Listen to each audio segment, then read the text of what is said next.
Votre attention s'il vous plaît. Cet élément est en français. Contactez-nous pour savoir s'il est aussi disponible en la langue de votre préférence. Veuillez aussi noter qu'il est en audio uniquement. Dépourvu de ce fait d'image originaire. ChristEquality.com. Les cieux sont à la portée de votre main, juste par un simple clic de la souris. Évangileéternel.com. Le site de l'Évangile éternel.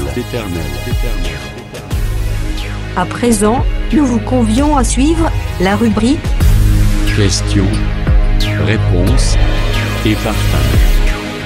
Retrouvez ici les réponses profondes et claires des ministres de Dieu à vos questions particulières qui vous troublent. Elle est présentée aujourd'hui par L'homme de Dieu, le docteur Jean-Pierre Moubenga, ministre de l'Évangile éternel. Tous les enseignements du docteur Jean-Pierre Moubenga sont disponibles sur christequality.com/jpmoubenga.html. Bonne édification au nom de notre commun Seigneur et Dieu Jésus-Christ. Amen. Que le Seigneur soit glorifié parce que nous continuons dans notre cadre des fils des prophètes sur l'aspect doctrinal de l'évangile de Christ. Nous sommes dans Hébreux chapitre 6, le verset 2. On va nous relire cela. Et sur le 4e point, je crois.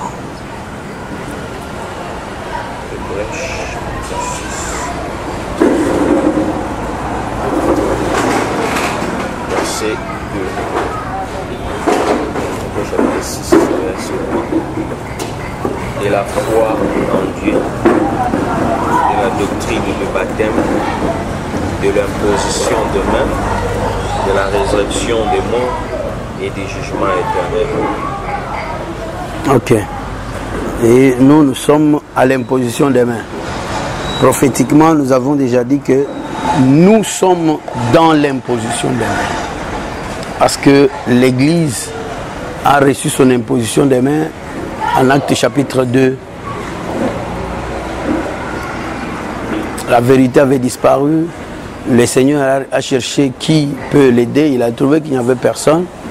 Et alors, son bras lui est venu en aide. Quand le bras est venu, c'était la personne de Jésus. Et l'Écriture dit qu'il fallait que ce bras soit reconnu ou révélé. Et lorsque le bras ne pouvait se révéler qu'à partir de la mort de Jésus, et à partir de là, nous avons vu Dieu révéler son bras ou manifester sa main. Et cette puissance s'est révélée, s'est manifestée à partir de Acte 1, la Pentecôte. Cependant, l'Écriture dit que on ne peut recevoir le Saint-Esprit que sur l'imposition des mains des apôtres. Et voilà comment nous avons compris que le jour de la Pentecôte, il y a eu un apôtre qui était là et qui a posé la main sur les gens pour que le Saint-Esprit soit en eux. Et nous avons dit que c'est pour la première fois que la terre soit touchée par le Saint-Esprit, dans le sens d'être baptisé. Jean-Baptiste qui a précédé Jésus a dit, lui baptise d'eau. Mais celui qui vient après lui, c'est-à-dire Jésus, devait baptiser du Saint-Esprit et du feu. Et donc comment Jésus a pu baptiser du Saint-Esprit? C'est pour la première fois, c'est en Acte chapitre 2. Par rapport à la toison, nous avons vu combien dans l'Ancienne Alliance, la toison seule était mouillée. Cette toison était la personne de Christ et parfois aussi représentée par tous les prophètes. Et il fallait un transfert, quitter la toison.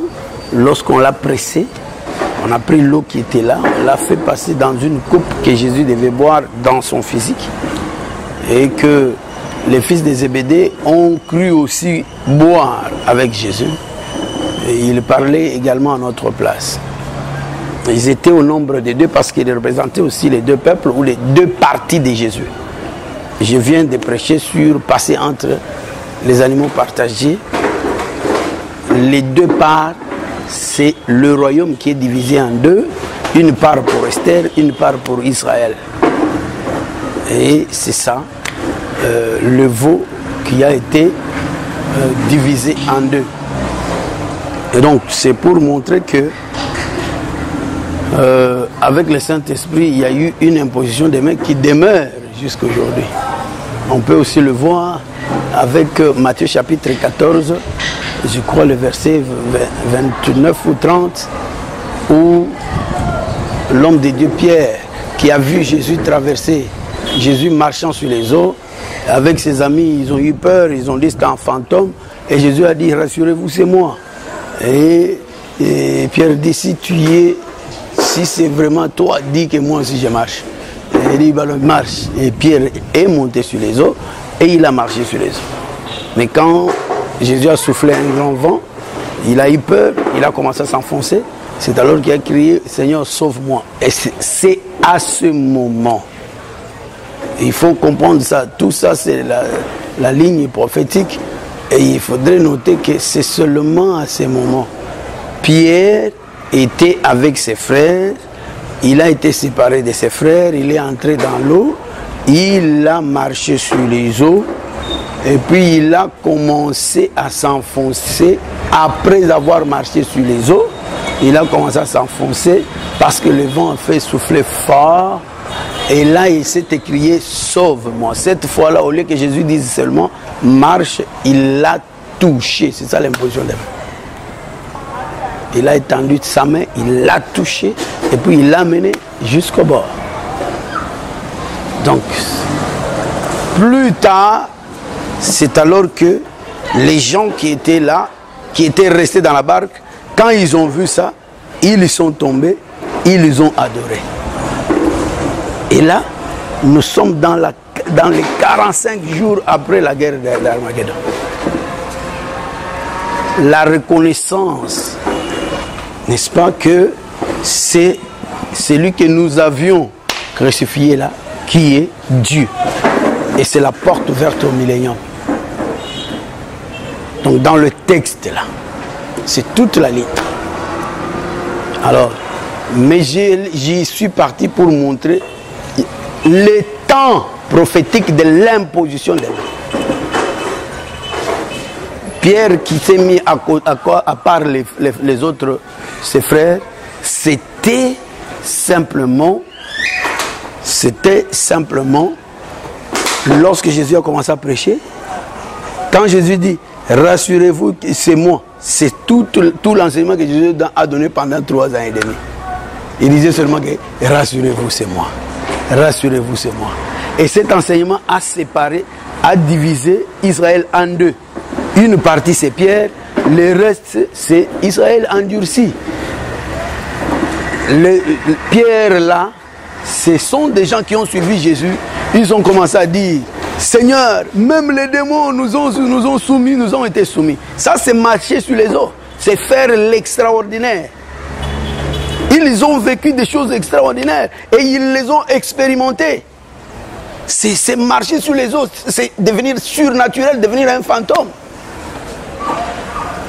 Et après avoir fait tout ça, Jésus leur a dit, mais réjouissez-vous quand votre nom est écrit dans les livres des vies. Mais ne vous réjouissez pas des petits, ça sont des petits matabis que je vous donne. C'est comme ça que il eut peur.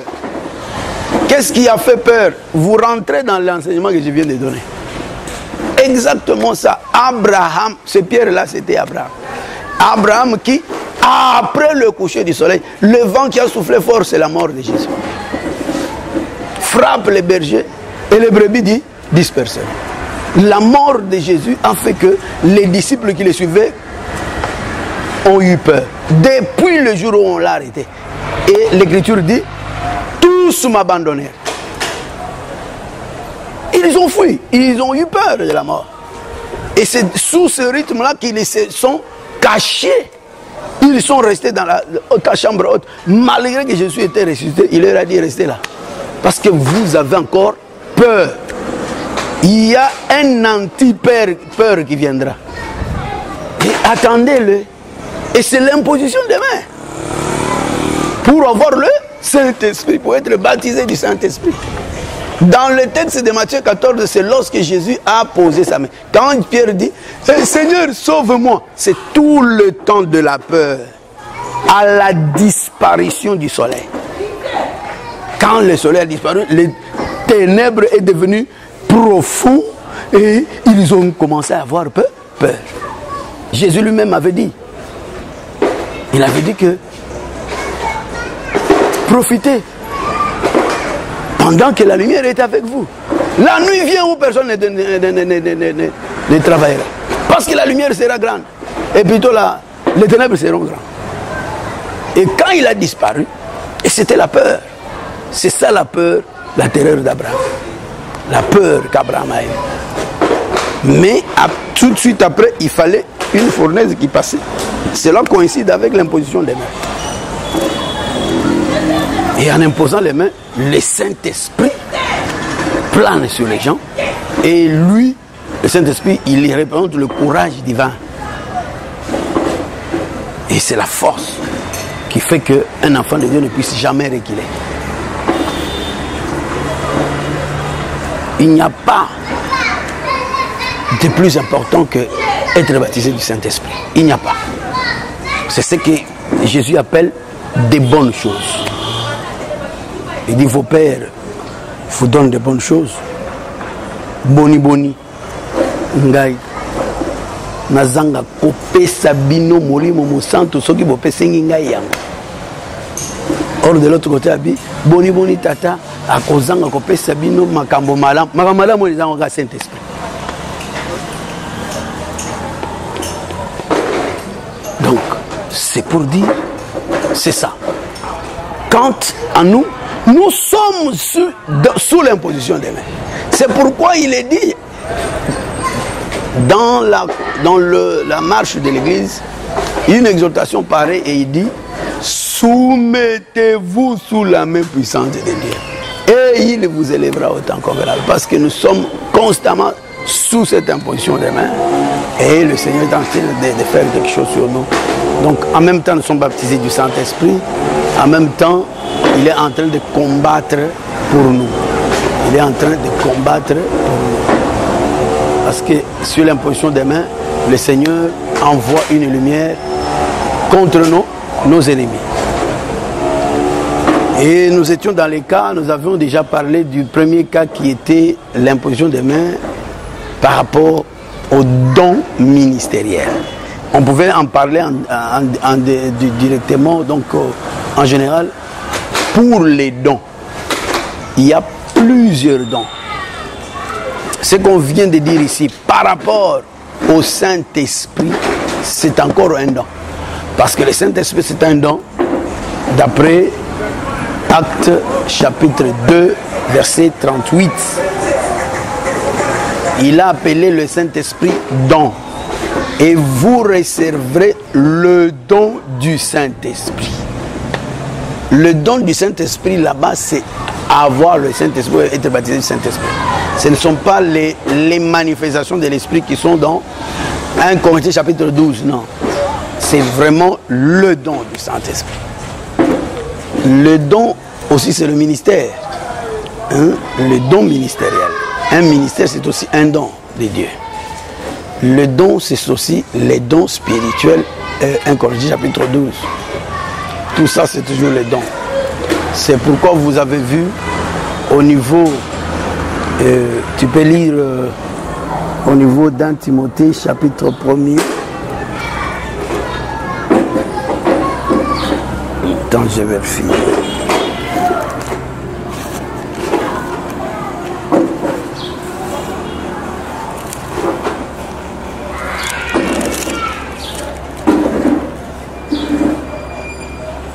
Deux Timothée d'abord, chapitre 1er, verset 6. Et puis 1 Timothée, chapitre 4, verset 14. Lisez-nous ça. 2 Timothée 2:6. 1:6. 2 Timothée 1:6.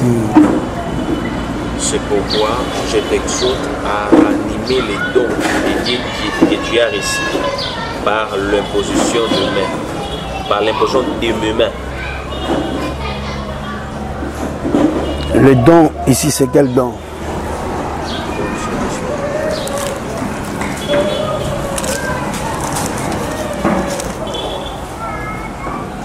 Du don de Dieu que tu as reçu par l'imposition de mes mains.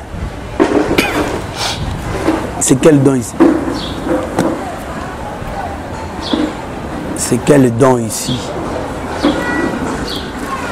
Oh, c'est le don du Saint-Esprit. Quel don du Saint-Esprit? C'est le ministère toujours. Prenez encore l'autre là que j'ai évoqué.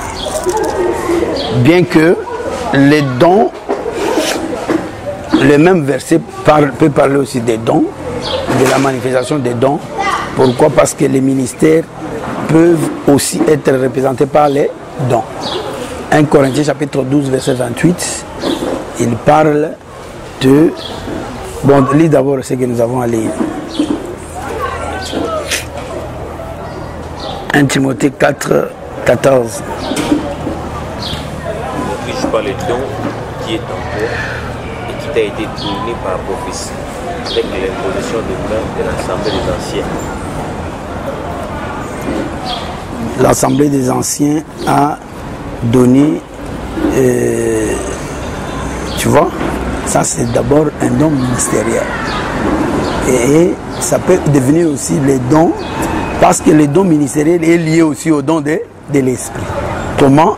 Prenez 1 Corinthiens chapitre 12 verset 28.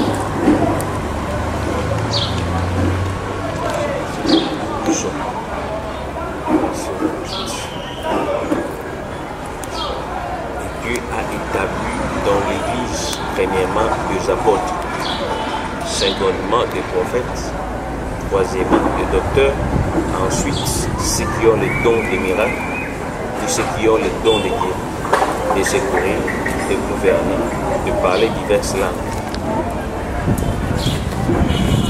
Est-ce qu'on a déjà parlé de ça? Pas encore. Un jour, on n'a jamais parlé de ça ici, de ces dons ici.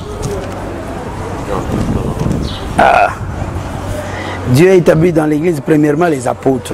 Mais je viens de parler quand même de premièrement. Oui, premièrement, vous avez parlé. Les apôtres comme étant les premièrement. Les apôtres comme étant les premièrement. C'est là où nous avons dit que les apôtres,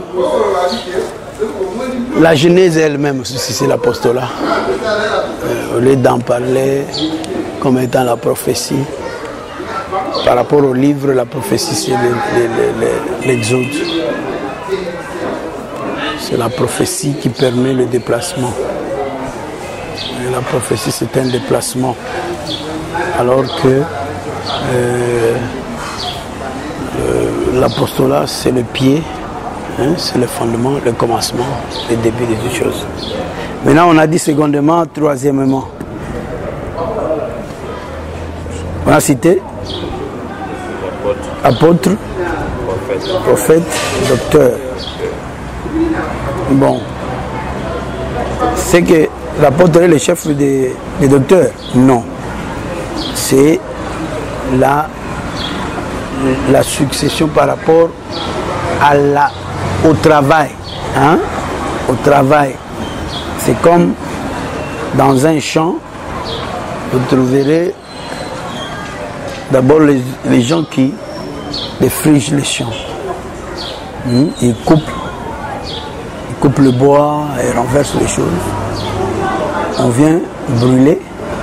Ensuite on laboure. Bon, qui est plus grand? Donc celui qui coupe le bois, c'est le chef de celui qui laboure? Non. Ou bien celui qui laboure est chef de celui qui vient de planter? Non, ça n'a aucun sens.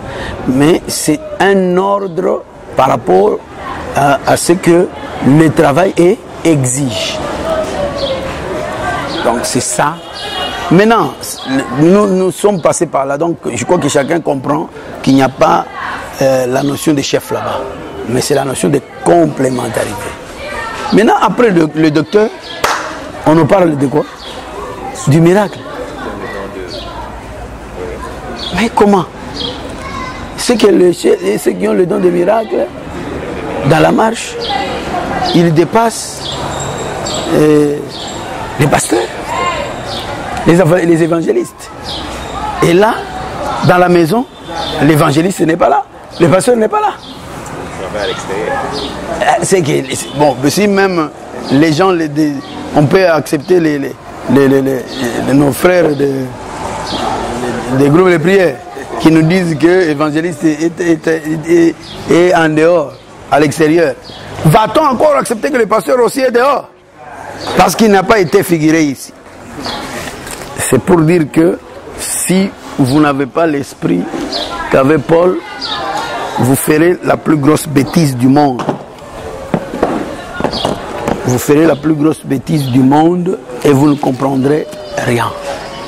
Au contraire, c'est là où je dis, les dons, manifestations de l'esprit sont liés au ministère.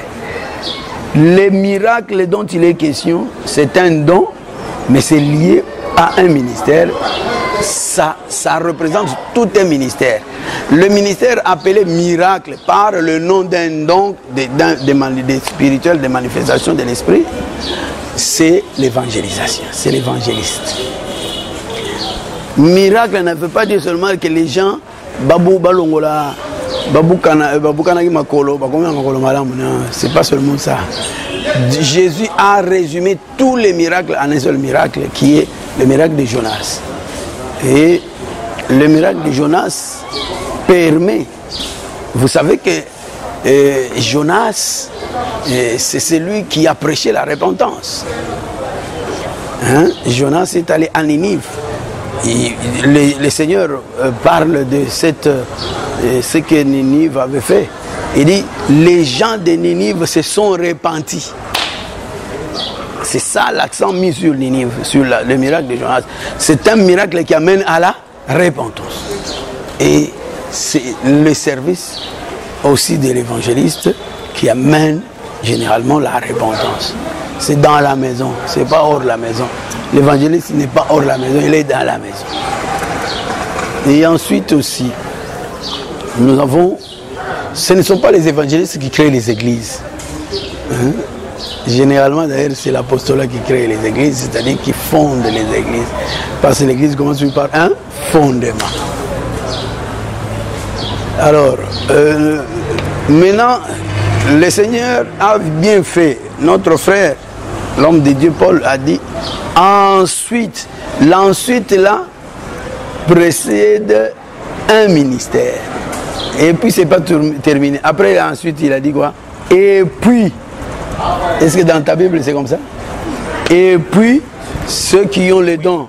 Oui, ceux qui ont les dons de guérir. De guérir, il faut continuer. De secourir. De secourir. De gouverner. De parler diverses langues. Les quatre choses forment un seul ministère. Mais on a appelé ça en termes de dons, manifestation de l'esprit. Don, manifestation de l'esprit, je les différencie du don du Saint-Esprit et du don. Donc du Saint-Esprit comme don et du ministère comme don.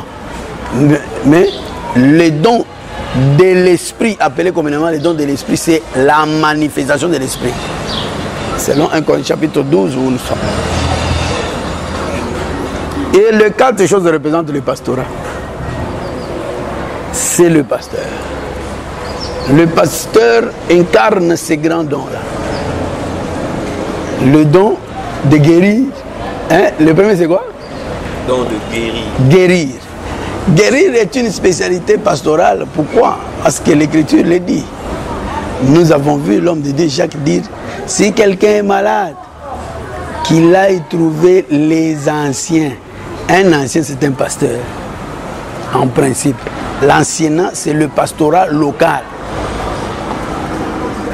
Donc, pourquoi on dit pasteur? Parce que Un pasteur, c'est celui qui se donne plus au dénombrement. Le livre de nombres, c'est ça le pasteur. Le pasteur, ce n'est pas le Deutéronome. C'est mal compris, les choses ici. Le Deutéronome, c'est le doctorat. C'est la répétition de la loi. La répétition de la loi, c'est la confirmation de la loi. C'est même la foi. Mais le pastorat, c'est quoi? C'est le dénombrement. C'est le livre de nombres. Ça veut dire considérer chacun en particulier. Dénombrer, c'est tenir compte de l'individu. Tel que l'Écriture le dit, le pasteur, le bon berger, connaît ses brebis. Donc il a le souci de suivre chacun en particulier. Quand tout ministre fait le service de suivi individuel des âmes, il fait le pastorat, même s'il est prophète. Il fait le pastorat. Donc ça, c'est un service pastoral, c'est un accent mis sur le pastorat. Et à part guérir, l'autre c'est quoi? Je donne secourir. Secourir. Secourir. Le Seigneur en a parlé également lorsqu'il s'adresse au pasteur d'Israël. Hein? Au lieu de prendre soin de mes brebis, vous vous êtes payé vous-même. C'est-à-dire que vous n'avez pas secouru celle qui était, n'est-ce pas, celle qui était en difficulté.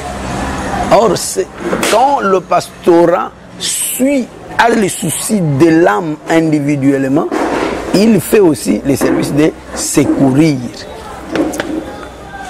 C'est une spécialité pastorale. Le troisième.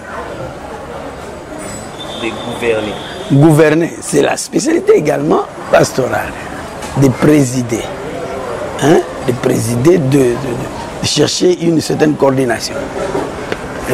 C'est encore une spécialité pastorale.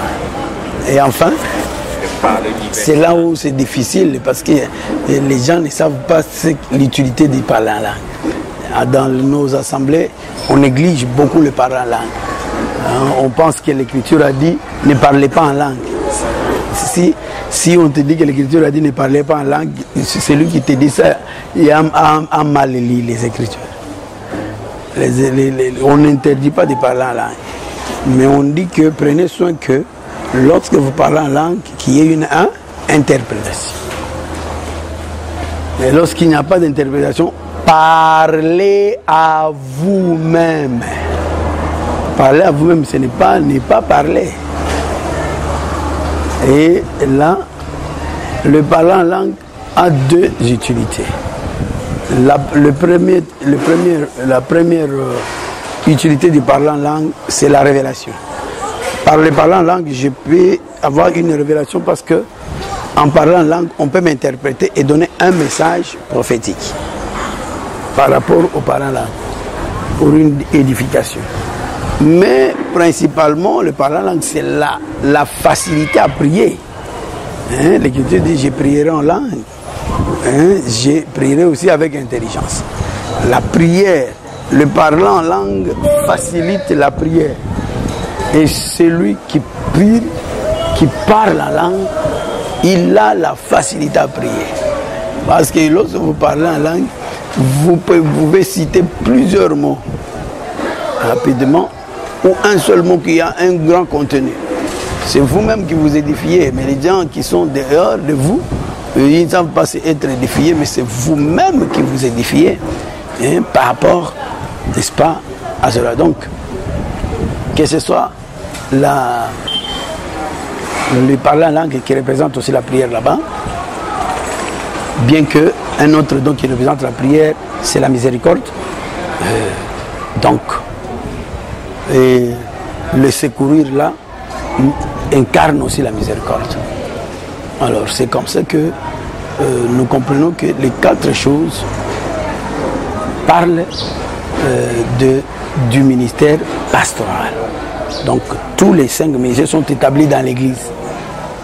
Ce n'est pas qu'il n'y a que 3 qui sont dans l'Église et les autres ne sont pas à l'Église. même s'il faut parler des dons de l'esprit. Vous allez me dire que les dons qui sont dans l'église, c'est seulement les miracles, les secours, la guérison, et les parents langues, et gouverner, c'est tout. Et le don de prophétie n'est pas dans l'église, il est hors l'église. Et le don de foi, il est hors l'église. Et le don de sagesse, la parole de connaissance, c'est hors l'église. Donc si vous considérez comme ça, vous êtes dehors. Et la meilleure compréhension, c'est que je vous ai donné. Et retenez ça, et puis exploiter ça, et le Seigneur sera avec vous. Donc, ça c'est quant à ce qui concerne le ministère, donc, ou le don ministériel. Et nous avons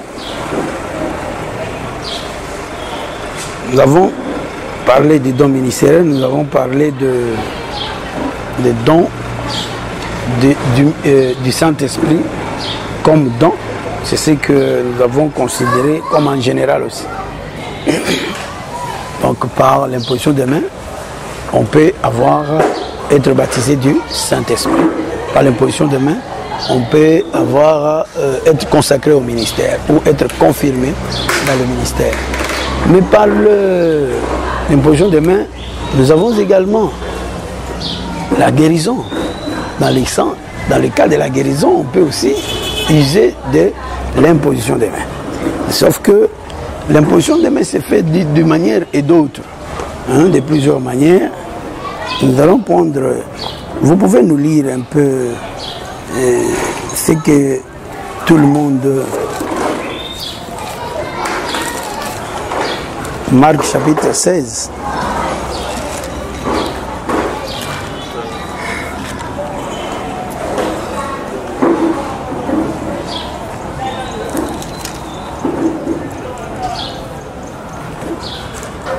Verset 17. Marc 16, verset 17. Voici le miracle qui accompagnera ceux qui auront. À mon nom, ils chasseront les démons. Ils parleront de nouvelles langues.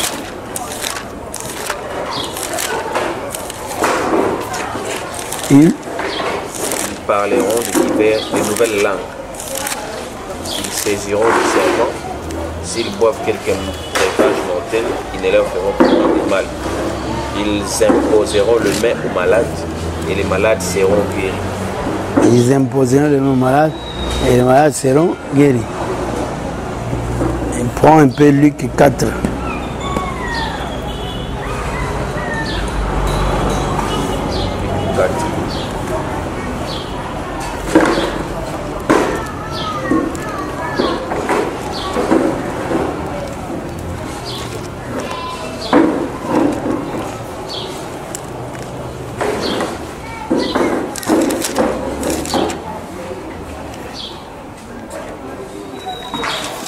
Luc 4.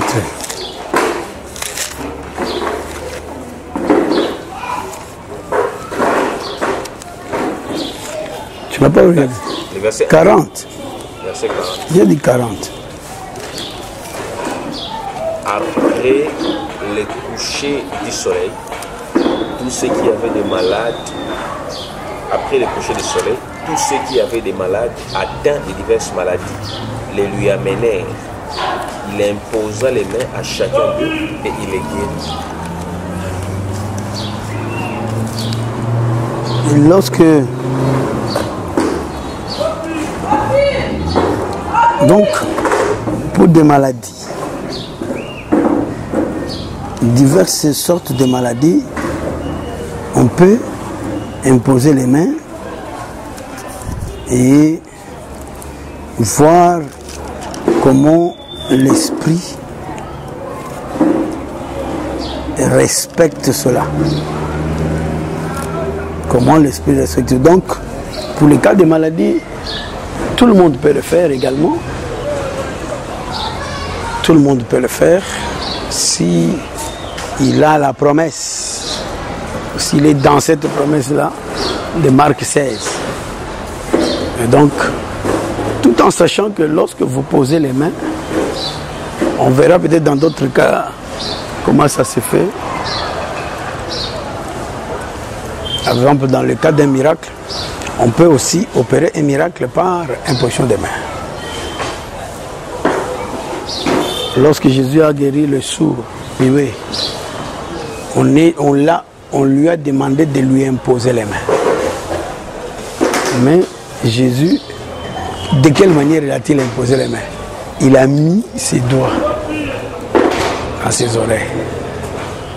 Vous voyez? Il a touché sa langue. Dans l'imposition des mains, il y a le contact, le toucher. C'est pourquoi vous allez voir que dans Lévitique chapitre 3, je crois le verset 2, on a montré que lorsque vous faites une offrande, vous amenez votre offrande d'action de grâce ou pour les péchés, vous l'amenez sur le souverain sacrificateur ou sur le sacrificateur, il vous demande de poser votre main dessus. Cette imposition des mains, c'est ce qui fait que ça s'explique comment? Ça explique la communion avec l'animal. L'animal étant Jésus.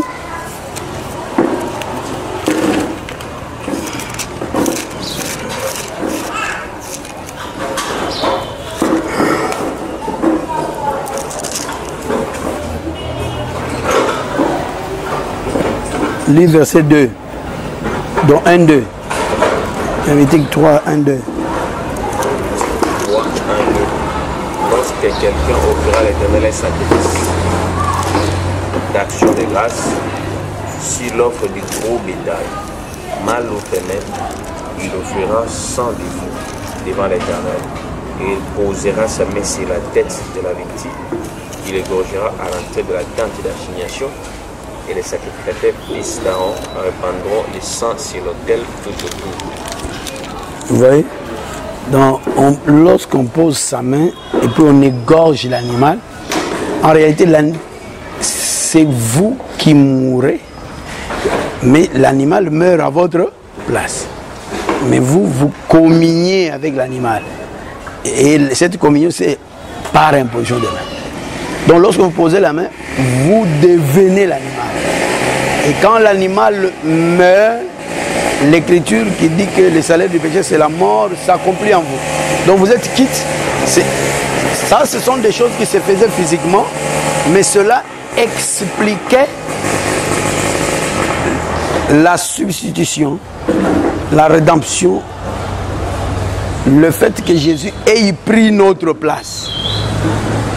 Il a pris notre place et je ne sais pas si on a déjà parlé de ça, que le pardon des péchés n'exclut pas le châtiment de Dieu. Parce que nous communions.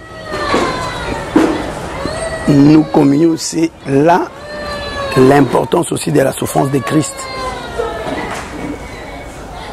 Tout le monde, comme vous êtes là. Même quand nous dites la grâce, c'est la grâce. La grâce, dans la grâce, il y a la communion aux souffrances de Christ.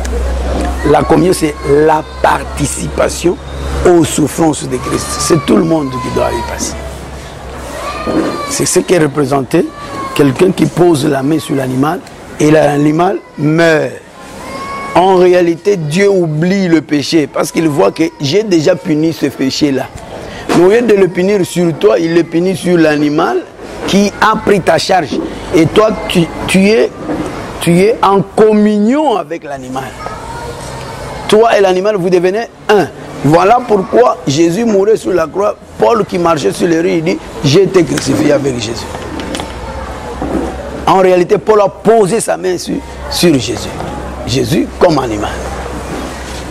Donc, poser la main ou imposer la main, c'est aussi se confier, ou se conformer ou communier, devenir un seul corps avec l'animal qui meurt.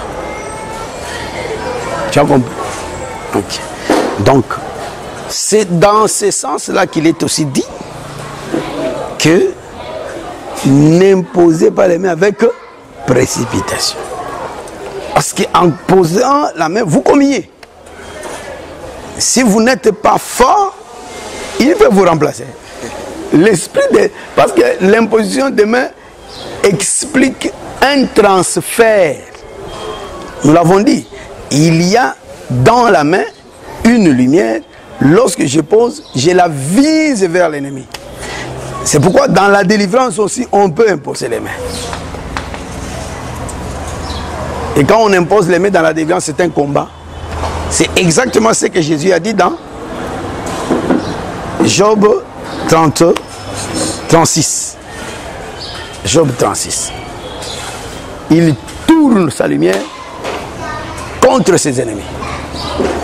Dans sa main. Donc,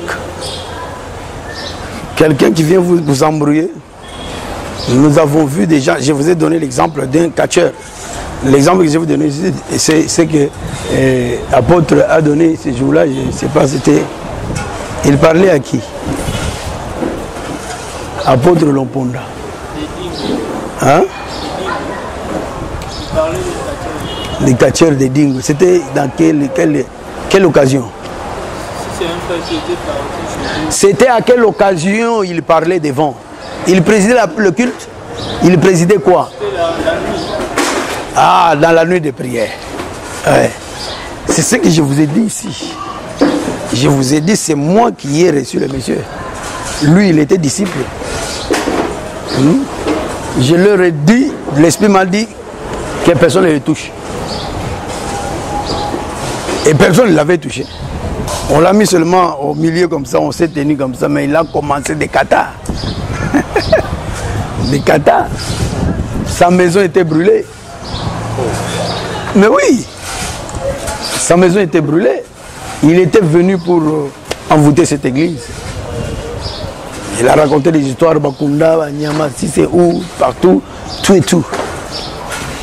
Et puis il était venu, il était parti chez son maître, Dingo, moi je ne saurais pas, va seulement demander pardon dans l'église là. Oh. Mais c'est comme ça qu'il était venu. Ce sont des choses qu'on a vécues. Donc je disais que dans l'imposition des mains, il y a ça. Lorsque vous faites, comme il était venu là, vous faites blague, vous le touchez. Vous n'êtes pas fort, mais il vous renverse. Ce sont ces jeux là que les gens font. Les dingos là, ils font quoi? Ils te touchent comme ça, tu tombes. C'est une imposition des mains. Une imposition des mains diabolique. Donc, c'est dans le sens inverse. Et c'est comme ça qu'un homme qui pose les mains, il doit être attentif à l'esprit. Tu dois avoir une certaine conviction pour faire ça. Sinon, n'ose pas, tu peux prier comme ça sans poser les mains. Nous qui faisons souvent ces services, de tels services, on a reçu beaucoup de gens. Non seulement les catcheurs là, on a reçu des envoyés ici, des envoyés pour nous faire tomber dans l'impudicité, des gens qui viennent des eaux, des sorciers, des sirènes, des gens de toutes sortes. Mais des témoignages comme ça, ce sont des choses spirituelles. Quelqu'un peut toujours se douter de ça. Hein? Parce que je suis seul là-bas, on envoie quelqu'un, heureusement, il y a une équipe, parfois on m'avait déjà averti. On m'avait déjà averti qu'il viendra quelqu'un. Et quand je vois une personne entrer, l'esprit me dit que voilà la sœur dont il est question. Et puis on est prudent, Mais un possédé peut venir, il est vraiment possédé, mais tu sens que tu dois poser la main. En posant la main, tu y es supérieur. Et c'est lui qui doit changer, pas toi. Donc tout ça, c'est dans l'imposition de la main. Donc j'ai dit, le ministère, le baptême du Saint-Esprit, le baptême du Saint-Esprit, le ministère. Et il y a également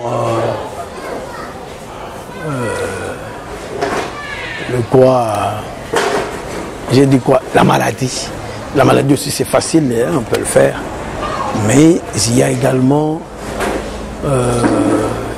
j'ai dit quoi là? J'ai déjà parlé de quoi encore? À part la maladie, j'ai parlé de la délivrance. Hein? La délivrance, et j'ai cité quoi? Il fallait penser à la référence du sourd-muet. Hein? J'ai parlé de ça. Hein? Le sourd-muet à qui on a dit à Jésus qu'il fallait lui imposer les mains. Mais quand Jésus est venu, il a posé ses doigts dans ces trucs. Et il a été délivré. Donc, c'est aussi un cas. Il y a plusieurs cas aussi comme ça.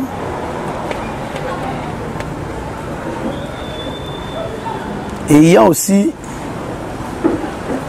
le cas de... Il y a aussi le cas de la bénédiction, d'une manière générale. La bénédiction,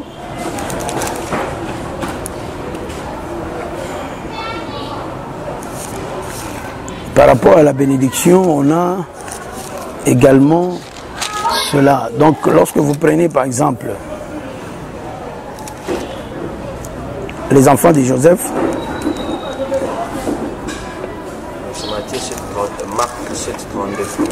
qui parle des sourds-muets, 7:32, ok. Lisez ça. On lui amena un sourd qui avait de la difficulté à parler et on les pria de lui imposer les mains. Il les prit à part, loin de la foule, lui mit le doigt dans les oreilles et lui toucha la langue avec sa propre salive. Puis, levant les yeux au ciel, il soupira et dit Ephrata, c'est-à-dire ouvre-toi. Aussitôt ses oreilles s'ouvrirent, sa langue s'ouvrit et il parla très bien. Ok, ça c'est le cas de miracle. Ok, le cas de miracle. Un autre cas, c'est le cas de la bénédiction, comme je viens de le dire. Vous le trouverez dans la Genèse également.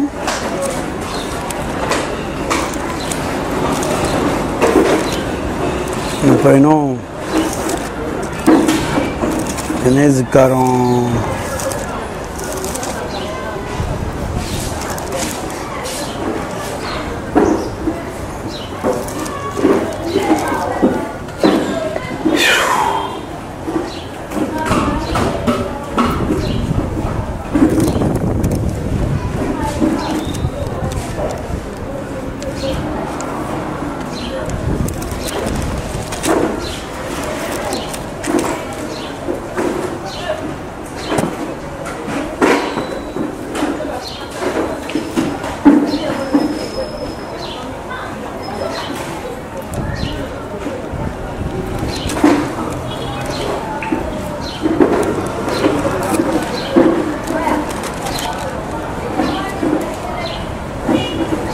Prenez Genèse 48.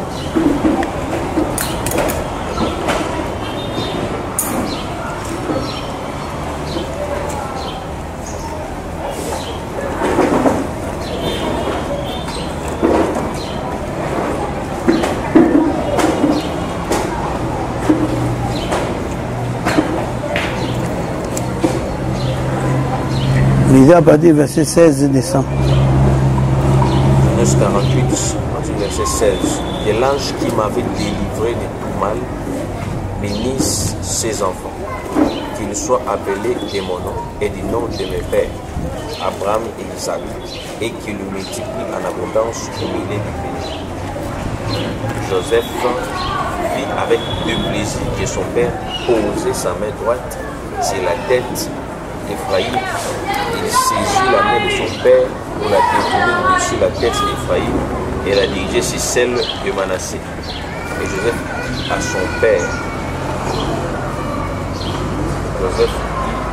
père, pas ici mon père, car celui-ci est le premier-né. Pose la main droite sur sa tête. Son père refusa et dit, je le sais, mon fils, je le sais. Lui aussi deviendra un peuple, lui aussi sera grand. Mais son frère cadet sera plus grand que lui, et sa postérité deviendra une multitude de nations. Il Voilà. Oui, continue. Il les bénit ces jours-là et dit, c'est par toi qu'Israël bénira, en disant que Dieu te traite comme Éphraïm et comme Manassé, et il mit Éphraïm avant Manassé. Oui. Il a imposé ses mains, mais c'est pour bénir les enfants. C'est ce que Jésus a fait également dans Matthieu chapitre 19. Tu lis Matthieu 19, verset 13 et 15. Alors on lui amena de petits enfants, afin qu'il leur imposa les mains et pria pour eux. Mais les disciples les repoussèrent. Et Jésus dit, de ceux les petits enfants, il ne les empêchait pas de venir à moi, car le royaume des cieux est pour ceux qui les ressemblent. Il leur imposa les mains et il partit de là. Lorsque les enfants sont venus à Jésus,